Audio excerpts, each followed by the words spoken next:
vocês imaginem que de repente vocês tiverem condição de morar num país de primeiríssimo mundo. Sabe aqueles países escandinavos? Noruega, Dinamarca, tudo funciona com uma beleza, tudo perfeito. Só que nesse país em que vocês vão se imaginar agora morando, não faz frio. Porque nos países número 1 faz frio, né?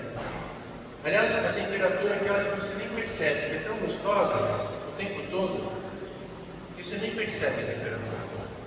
E é tudo perfeito. E além de tudo funcionar bem do ponto de vista material, as pessoas são muito agradáveis. As pessoas são muito boas, são muito cordiais. As pessoas respeitam os limites dos outros. E o convívio ele é muito harmônico. Todos trabalham bem. Se imaginaram morando num lugar desse? Consegue imaginar? Às vezes até é difícil, né? Esses lugares existem. Mas imagina que de repente você se vê cheio de pessoas boas, mas tem uma pessoa sua muito querida que você ama muito e que ela não pode estar no mesmo lugar que você. Essa pessoa está aqui no Brasil ainda. E não vou falar nem de Botucatu, porque Botucatu é sacanagem, a gente vive bem aqui em Botucatu. Vamos falar assim, uma cidade bem difícil. Imagina, Rio de Janeiro no meio de uma guerra entre traficantes. A pessoa está lá, você ama demais. E você tem a opção de ficar onde você está, nesse país, onde tudo é maravilhoso, onde tudo funciona muito bem, onde você está muito feliz nesse país, trabalhando muito, mas o trabalho é uma bênção para você, um trabalho que você adora, te faz um bem enorme. Você pode ficar lá, mas o seu coração está falando, eu preciso ajudar aquela pessoa. Só que para ajudar essa pessoa, você vai ter que ir morar lá no Rio de Janeiro, no meio da bagunça, no meio da guerra. E aí, o que a gente faz? Será que dá para abandonar?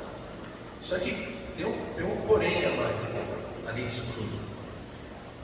Se você optar por ir morar lá no meio da guerra, você corre o risco de não voltar mais, se você falhar na sua missão. Estou falando uma história real,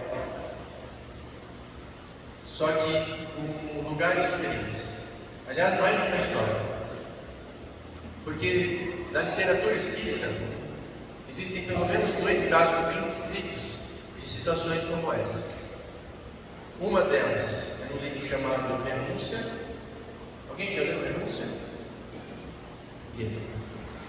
Esse é um livro que está dentro dos romances do Emmanuel, que é o espírito que psicografia passou, que é o mentor do Chico Xavier. E lá tem esse que tem há 2000 anos, 50 anos depois, Renúncia, Ave Cristo, Paulo Estevam, são romances do Emmanuel. E no livro Renúncia, Alcione, que é um espírito que está morando num plano superior, ou seja, num planeta muito desenvolvido, que não precisa mais reencarnar na Terra, ela opta para resgatar, que seria ali um espírito muito ligado a ela opta por reencarnar na Terra, correndo diversos riscos de cair nessa missão e ter que ficar reencarnando aqui na Terra e voltar para aquele plano superior. E ela resolve vir. A gente vai falar um pouquinho mais de detalhes sobre isso. E o outro exemplo, eu acho que vocês, uma boa parte de vocês já devem ter lido ou ter ouvido falar, que é no Nosso Lar. O livro Nosso Lar é também psicografado pelo Chico Xavier, só que de autoria do espírito André Luiz. E lá no final do livro, a mãe do André Luiz vai avisar o André Luiz e falar: olha, filho, eu estou voltando para a Terra. E ela também morava em esferas superiores, muito superiores ao nosso lar. Ela não precisaria mais reencarnar, mas estava resolvendo voltar para a Terra para resgatar o pai do André Luiz, que estava no umbral, para que se casasse com ele novamente, e recebendo aí duas filhas que eram as amantes do pai do André Luiz, enquanto ela estava encarnada. E ela resolve voltar. Ela abandona aquele plano superior e volta para a Terra num enorme sacrifício. E é disso que a gente vai falar hoje. O que esses dois espíritos fizeram foram sacrifícios enormes. Elas sacrificaram uma posição de superior, longe de diversos conflitos, longe de diversos perigos, uma vida já muito boa, mesmo que ainda tivessem muitos degraus a subir do ponto de vista de escala de evolução, mas elas fizeram esse sacrifício. E quando a gente fala em sacrifício, do ponto de vista do cristianismo, muita coisa foi deturpada ao longo do tempo, porque se pega muito o sacrifício de Jesus. Foi o sacrifício supremo, o sacrifício da cruz. Jesus não precisava passar pela cruz. Se Jesus quisesse, ele não teria sido crucificado, ele não teria morrido, porque ele tinha poder. Ele tinha poder para não morrer na cruz. Mas ele sabia que aquele sacrifício dele era necessário para a nossa salvação. Só que isso foi levado de uma forma errada, porque as pessoas começaram a levar muito essa questão do sacrifício como autoflagelação, como penitências, uma conotação muito negativa em cima do sacrifício. O sacrifício passou a ser encarado como uma coisa muito pesada. Eu estou aqui me sacrificando, olha como estou sofrendo, e aí sim os flagelos e tal. Assim, as pessoas foram levando isso, eles não entenderam o que queria dizer isso. Quando a gente pega esses dois exemplos que eu dei, dessas mulheres que se sacrificaram para voltar aqui na Terra, correndo o risco de ter que voltar a reencarnar aqui, se falhassem suas missões, elas se sacrificaram por amor. E é isso que Jesus nos ensina. Que nosso sacrifício seja por amor. E quando a gente pensa nesse sacrifício por amor, ele fica muito mais leve. Só que para nós que estamos aqui, na nossa posição evolutiva, eu posso dizer por mim, eu imagino, desculpem os espíritos que estão encarnados aqui, que vieram de esferas superiores em sacrifício, então para vocês não pouco, mas em geral, a maioria de nós, a gente está aqui numa condição que é muito difícil entender isso, esse sacrifício por amor, porque a gente ainda tem muito egoísmo dentro de nós.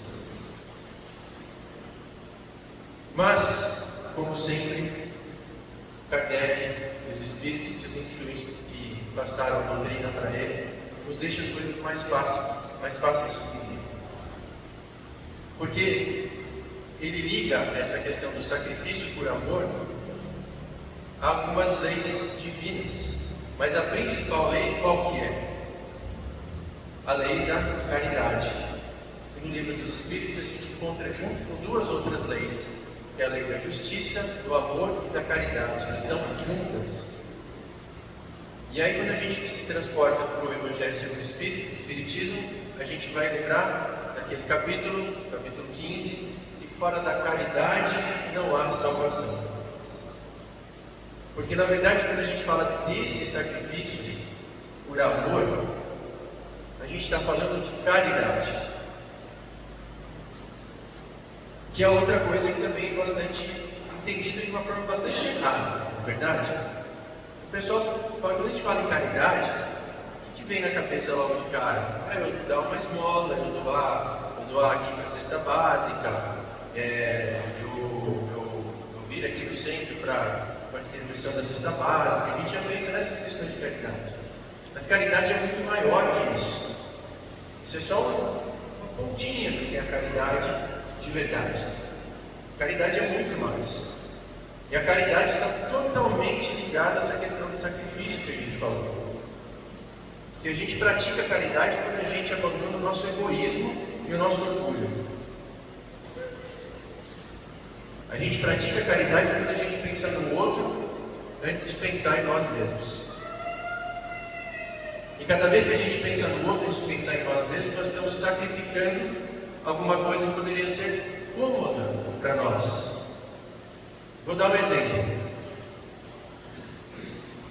Imagina você domingo à tarde em casa, assistindo lá alguma coisa, uma série, programa lá na televisão, jogo de futebol, qualquer coisa que seja, toca o telefone, toca o seu celular, e aí liga alguém pedindo, falando, olha, o sobrinho da minha prima, ele você nem conhece a pessoa, está precisando de ajuda. Ele está precisando ir para o hospital, só que não tem carro, você não pode dar uma carona para ele. Você nem conhece a pessoa. E é domingo à tarde, você tem que ter mais preguiça de sair de casa que é domingo à tarde. E aí a gente pode ficar, eu nem conheço a pessoa, deixa lá e tal. Ou a gente vai fazer um sacrifício do meu jogo de futebol, da televisão, sacrifício de ter que parar minha série, sacrifício de ter que tirar o chinelo e colocar um tênis, pôr uma calça, sair do meu sofá para ter que me mexer e pegar meu carro e levar um desconhecido para o hospital. Não precisa nem ser para o hospital, vou falar uma coisa mais simples ainda, para rodoviária. A pessoa tem problema, vai perder o ônibus lá, você não pode levar, nem conhece a pessoa. O que eu quero dizer com esse exemplo? Os sacrifícios, eles são pequenininhos. Não precisa ser esse sacrifício de você estar morando lá num país maravilhoso e ter que vir aqui para o Brasil, no meio de uma guerra de traficantes. Eles são pequenos. E a gente pode entender isso muito fácil. Não precisa ser também um exemplo desse do domingo à tarde, porque os exemplos de caridade que geram algum sacrifício para nós, sempre, eles estão em casa todos os dias. Todos os dias. Tem um exemplo que é muito fácil e é muito comum. Você já sacrificou ter razão? Já sacrificou estar com a razão? Porque a gente quer ter razão o tempo todo. A gente é cheio das verdades, né? A gente tem esse problema, cheio de verdade. E a gente não quer sacrificar a razão de jeito nenhum. Então a gente briga, discute e acaba querendo ter razão o tempo todo. A hora que a gente sacrifica, eu acho que tudo certo, mas o que eu vou discutir? Tudo bem. Você sacrificou ter razão para ter paz. Isso acontece direto. Às vezes, são coisas pequenas como arrumar a cama, lavar uma louça. Sacrificou a vontade de falar. Essa também é uma boa. A gente é doido para falar e não esperar o outro acabar de falar, de escutar. Mas a gente sacrifica a vontade de falar, deixa o outro falar, deixa o marido, deixa a mulher, deixa o filho falar. Escuta.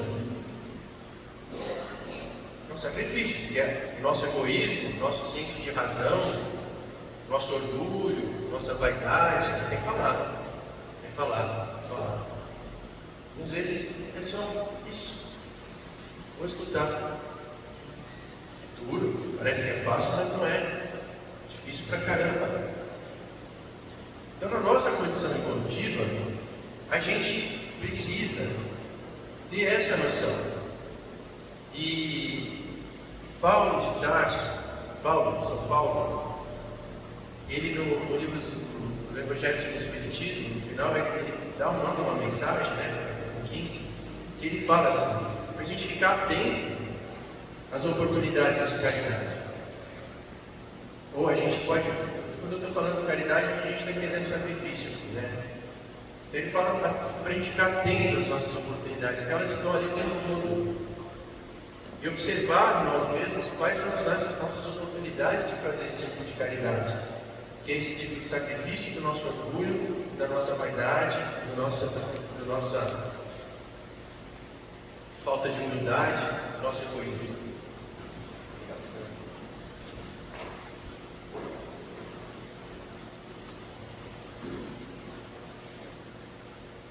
E ele fala para a gente ficar atento. Porque quando a gente começar a ficar atento, ficar de olho, a gente vai recolher as nossas bênçãos. E por que a gente precisa ficar atento? Porque na nossa condição evolutiva, a gente precisa ficar atento. Porque infelizmente, a gente ainda é capaz de fazer por amor. Se a gente tivesse se conectado direitinho com o amor de Deus, e um dia a gente vai se conectar, eu prometo para vocês, todos nós vamos conseguir. Nós vamos conseguir. Mas a gente ainda não conseguiu. E a gente está encarnando aqui na Terra, a gente não conseguiu. O dia que a gente conseguir se conectar com o amor de Deus de verdade, isso vai ser natural. Como é natural para aqueles dois espíritos que eu dei exemplo. Mas para nós, a gente ainda precisa pensar para fazer. Não sei se tem alguém. A última vez que eu falei aqui, eu falei da necessidade de a gente primeiro passar pela razão para depois ir para o coração. E a gente está nesse estágio ainda. A gente ainda precisa pensar, a gente ainda precisa se analisar, a gente ainda precisa assim, ficar de olho, estar atento às nossas ações, aos nossos pensamentos, porque a gente ainda não se conectou. E aí a gente passa por aí, pela razão primeiro. A gente tem que ficar atento às oportunidades de caridade. Começando dentro de casa, depois indo para o nosso trabalho, depois indo no círculo de amigos, e aí depois a gente vai vendo na rua. Oportunidades o tempo todo. Só que a gente, e por isso que a gente está aqui, por isso que a gente estuda. Por isso que a gente tem que estudar, escutar palestra, porque a gente, e eu que sou palestrante mais que todo mundo, com certeza, por isso que fiquei com essa missão, por isso que preciso escutar isso mais que todo mundo. E a gente precisa disso. Porque aí, até uma hora que isso vai ficando natural, até uma hora que a gente vai tendo alguns momentos que a gente é tocado por esse amor. E a gente começa a perceber que quando a gente se doa nesse sentido, quando a gente às vezes está ali numa fila e deixa alguém passar, não é você. Aquilo de repente te preenche de alguma forma. Quando a gente chega em casa, por nossa causa, porque eu estava atento, não houve uma discussão, por mais que possa doer no momento, mas olha, você percebe que não houve uma discussão, e foi porque você não reagiu, porque você engoliu o orgulho, o egoísmo, vem uma sensação boa, você tem paz. E aí a gente vai sentindo aos poucos, e esse vai ser o nosso caminho, e é isso que eu desejo a todos vocês. Cada vez vocês possam sentir isso, um pouquinho de sacrifício de cada um de vocês, de cada um de nós, a gente vai sentindo esse amor de Deus, e vai se conectando com esse amor de Deus, até que o ponto isso vai ficar tão natural, que você pode voltar para a terra. Você vai estar tão conectado com esse amor de Deus que você não vai ter medo. Porque isso passa, na situação desses espíritos que eu falei, por uma certeza, por uma confiança tão grande no amor de Deus, que você pode estar no meio do tiroteio. Você está sereno. E que a gente possa chegar lá o quanto antes. É isso que eu desejo a todos. Boa noite.